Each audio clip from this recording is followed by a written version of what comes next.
కానీ మనము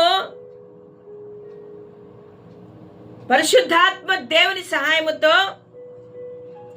దేవునితో సహవాసము కలిగినప్పుడు పరిశుద్ధాత్మ దేవుడు నీకు నాకు సహాయము చేస్తాడు. ఏ రీతిగా అయితే దేవుడు మనల్ని నడిపిస్తాడో ఆ రీతిగా మనం ప్రార్థన చేసేవారిగా ఉండాలి. మనము నిత్యము ప్రార్థన చేయాలి, ఎడతెగక ప్రార్థన చేయాలి, దేవుని చిత్తానుసారంగా ప్రార్థన చేయాలి. ఇవన్నీ కూడా పరిశుద్ధాత్మ దేవుడు మనకు సహాయం చేస్తాడు. పరిశుద్ధాత్మ దేవుడు నీలో నాలో ఉంటే ఆయన ఏ రీతిగా మనం ప్రార్థన చేయాలో ఆయన మనలో ఉండి ప్రార్థన చేయిస్తాడు.